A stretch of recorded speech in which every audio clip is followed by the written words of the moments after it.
अस्सलामुअलैकुम वरहमतुल्लाहि वबरकातुह। नाज़रीन, आप सभी का तहे दिल से इस्तकबाल है i+ TV के बिल्कुल ख़ास और मुनफरिद प्रोग्राम में, जिसका नाम है रूबरू के इस प्रोग्राम में आज हम आपके रूबरू हाजिर हैं अपने मेहमान शेख किफ़ायतुल्लाह सनाबली साहब के साथ।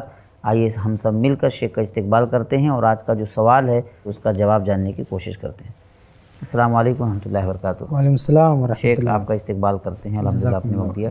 आज का जो हमारा सवाल है वो हम देखते हैं कि हमारे समाज में हमारी मुस्लिम कौम की बेटियां, बच्चियां, दूसरी भी बच्चियां हैं, वो इश्क व आशिकी के फितने में मुब्तला हैं, बल्कि उन्होंने इसको फ़ैशन समझ लिया है। इज़्ज़त बनाने के लिए सदियां लगती हैं, लेकिन इज़्ज़त गंवाने के लिए बस एक पल। और इतना बड़ा धब्बा है या इतनी बड़ी बात है कि इससे घर वालों का, ख़ानदान का, समाज का नाम ख़राब हो रहा है, फ़ैशन बनते चला जा रहा है। तो क्या इसके असबाब हैं? देखिए, इसके बहुत सारे असबाब हो सकते हैं। एक सबब तो ये है। अच्छा, ये हकीकत है या नहीं, आप मानते हैं इसको? नहीं, हकीकत है। आजकल हमारे माहौल में बहुत ऐसी मिसालें देखने को मिलती हो चुका है कि लड़कियां बगावत करती हैं, माँ बाप को छोड़ के भाग जाती हैं, चाहे मुस्लिम समाज हो, गैर मुस्लिम समाज हो। हर जगह ये इतना आम हो गया है कि बहुत से लोग इसको गलत समझते ही नहीं है, मतलब फ़ैशन बन चुका है। यहाँ तक कि जो बच्चियाँ मदरसों में पढ़ती हैं, इस्लामिक इदारों में, उनके ताल्लुक़ से भी ये चीज़ें सुनने में आती हैं। देखिए, इसकी कई वजूहात हैं। एक वजह तो ये है कि वो आमतौर से जो फ़िल्मों वगैरह में देखते हैं इश्क और माशकी की बातें, तो उस पर बहुत ज़्यादा यकीन कर लेते हैं, जबकि उसकी कोई हकीकत नहीं होती है। आप ख़ुद देख लें कि जो लोग ये टीच करते हैं इश्क माशके की बातें, जो लोग करते हैं, जो फ़िल्में हैं वगैरह, इनकी ख़ुद पर्सनल लाइफ देख लें। ज़िंदगी भर लोगों को ये सिखाते हैं प्यार मोहब्बत, ख़ुद क्या करते हैं, इनकी ख़ुद की शादियाँ कैसे होती हैं, किससे शादियाँ करते हैं। आप जोड़े देख लें, आपको समझ में आ जाएगा कि ये प्यार मोहब्बत से शादी है, कैसी शादी है। तो वो जो एक ड्रामाई कहानी होती है जिसका हकीकत में कोई वास्ता नहीं, उसको सिर्फ पर्दे तक रहने दें बस। हाँ, उसको देख के उसको प्रैक्टिकल करना चाहते हैं, जबकि वो पर्दे की दुनिया है। हकीकत में जो लोग, जो अदाकार होते हैं, जो वो किरदार निभाते हैं, वो खुद वैसे नहीं होते। सही। लेकिन ये कम उम्र होती है लड़की की या लड़की को, समझ नहीं पाते हैं और उसकी कॉपी करना शुरू कर देते हैं। तो ये एक वजह है। और यहाँ पर ये बात ध्यान में रखें कि इस वजह से जो भी लड़कियाँ भागती हैं घर से, उनका वो रिश्ता ज़्यादा दिन नहीं रहता है। ये एक वक्ती जज्बात होते हैं, कुछ दिन तक का मामला होता है, लेकिन बहुत जल्द देखने में आता है कि वो मामला ख़त्म हो जाता है। हम अपने माशरे का जायज़ा लें तो ऐसी शादियाँ कामयाब नहीं हुई हैं, बहुत जल्द टूट जाती हैं। वजह यह है कि पीछे कोई हकीकत नहीं है, कोई प्रैक्टिकल चीज़ नहीं, बस ऐसे ही अफसाना देखा और उसको अमल करने बैठ गए। तो ऐसे रिश्ते नहीं बनते हैं और ना ये देरपा होते हैं। इसलिए आप देखते हैं कि ये रिश्ते बहुत जल्द टूट जाते हैं। और एक आखिरी बात ये इस ताल्लुक़ से कि जो लोग इस मरज़ में मुब्तला होते हैं इश्क माशकी की, वो शादी से पहले एक दूसरे की सिर्फ अच्छाइयाँ देखेंगे और कोई चीज़ उनको नज़र ही नहीं आती है। हाँ, तो सिर्फ इश्क का भूत सवार होता है, अच्छाइयों के अलावा कोई चीज़ नहीं दिखती है। जिस दिन शादी हो जाती है, सिर्फ एक दूसरे की बुराई। अगर वालिदैन शादी लगाते हैं, वो हर नाहिए से देखते हैं, वो होने वाला दामाद कैसा होगा, घर वाले कैसे हैं, क्या कमाता है, हमारी बच्ची को कैसे रखेगा। लेकिन चूंकि इस बच्ची के दिमाग में भूत सवार है इश्क का, मोहब्बत का, तो सारी चीज़ों पर एक ही नज़र से देखते हैं, बस ये हमको पसंद आ रहा है इस वक्त। उसके अलावा बाकी कोई चीज़ इनको नज़र ही नहीं आती है। कैसे रहना है, कैसे ज़िंदगी गुजारेंगे और हमारे रिश्तों के तकाज़े क्या हैं, हमारे कुछ नहीं, सिर्फ यही एक चीज़ नज़र आती है। और जैसे शादी हो जाती है, उसके बाद शादी के तकाज़े होते हैं, ख़ानदान के तकाज़े। उस वक्त समझ में आता है कि हमारा सिलेक्शन सही है कि नहीं है। क्योंकि वो जज्बात में लिया गया फ़ैसला होता है, इसलिए रिश्ता आगे नहीं चल पाता, बहुत जल्द टूट जाता है। ये एक वजह है। एक और वजह हमारे समाज में इसकी ये भी है कि आजकल शादी को बहुत मुश्किल बना दिया गया है। यानी संजीदगी से अगर शादी की जाए तो उसके लिए बहुत तामझाम है, बहुत मसाइल है, यानी आसानी से होती। इसलिए ये आसानी से बस एक लड़का लड़की गए, कोर्ट मैरिज कर लिया, हो गई शादी। सही। तो ये भी एक वजह है कि हमने जो असल शादी है उसको इतना मुश्किल, उसका जो प्रोसीजर इतना मुश्किल बना के रखा है कि बच्चों को यही लगता है कि ये तो उससे अच्छा है, चलो चल के शादी कर लेते हैं। ये भी एक वजह है। एक और वजह ये है कि कभी कभी माँ बाप भी अपनी लड़की के लिए सही रिश्ता नहीं चुन पाते हैं उसके स्टेटस के मुताबिक। जैसे मान लीजिए आजकल लड़कियां पढ़ी लिखी हैं, अब पढ़ी लिखी लड़की है, उसके लिए किसी जाहिल गंवार को आप चुनोगे तो जाहिर सी बात है उसके लिए बड़ा मुश्किल होगा। सही। तो लड़की के जो सरपरस्त हैं, जो वालिदैन हैं, उनको भी देखना चाहिए कि हमारी लड़की की मर्ज़ी क्या है।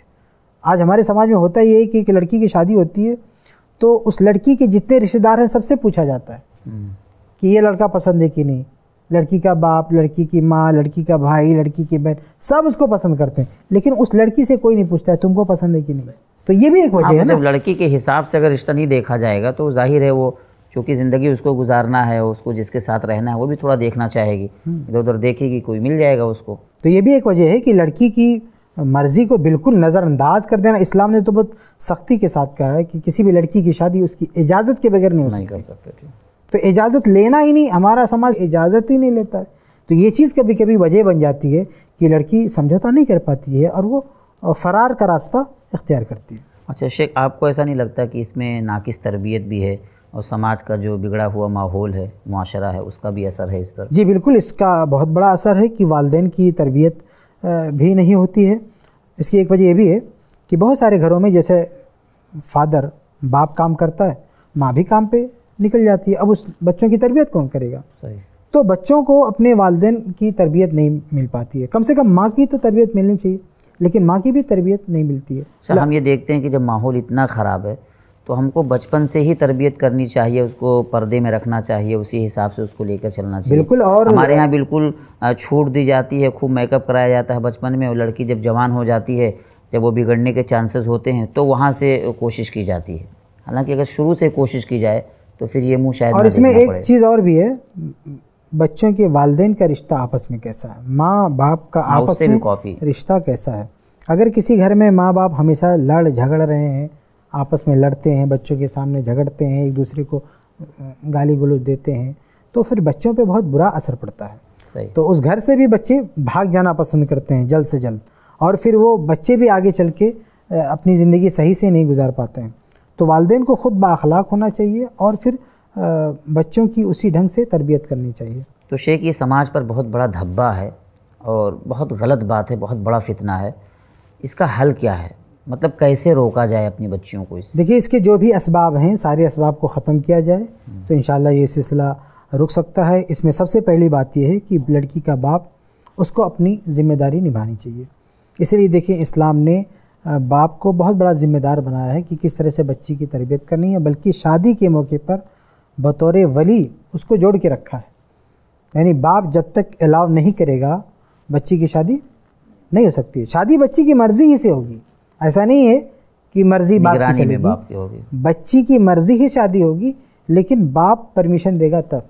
जैसे हम बाइक चलाना हो तो अपनी मर्ज़ी से चलाते हैं, लेकिन लाइसेंस लेना पड़ता है। तो लाइसेंस लेने का मतलब ये नहीं है कि वो मजबूर कर रहे हैं आपको, आपकी मर्ज़ी नहीं चलेगी, लेकिन लाइसेंस दिया जाता है कि आदमी चला सकता है कि नहीं।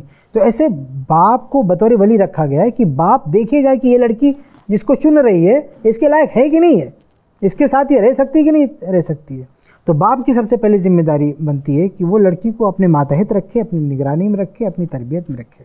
इसके साथ साथ हमें शादी को आसान बनाने की कोशिश करनी चाहिए। जो असल शादी है तो वो अगर आसान रहेगी तो लोग इसकी तरफ नहीं जाएंगे।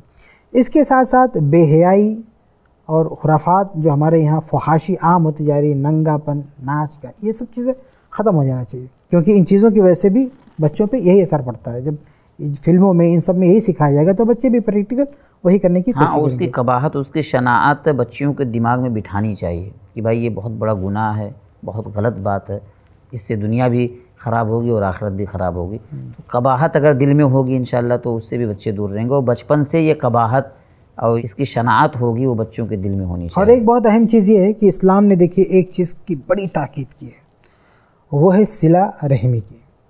सिला रहमी कहते हैं जो खून के रिश्ते हैं उनसे जुड़ के रहना, उनको काटना नहीं। इस्लाम ने कुरान हदीस में बहुत सख्त जो है इसकी ताकीद की गई है कि रिश्तों को जोड़ के रखो, रिश्तों को काटो मत।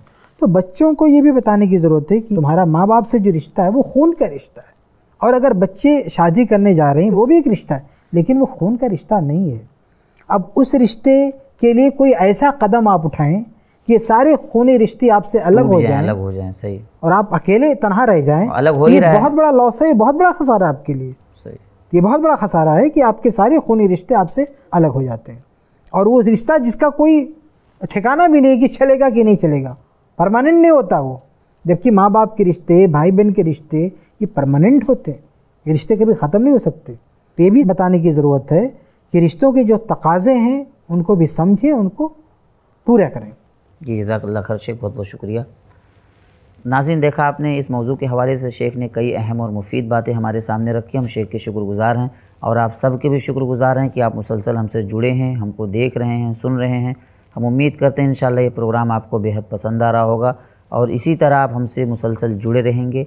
इंशाअल्लाह हमारी फिर मुलाकात होगी एक नए सवाल के साथ। तब तक के लिए इजाज़त दीजिए। अस्सलामु अलैकुम वरहमतुल्लाहि वबरकातुहू। दीन की बात आम करने में i+ TV की मदद करें। पेटीएम या गूगल पे के लिए हमारे नंबर्स पर ट्रांसफर करें।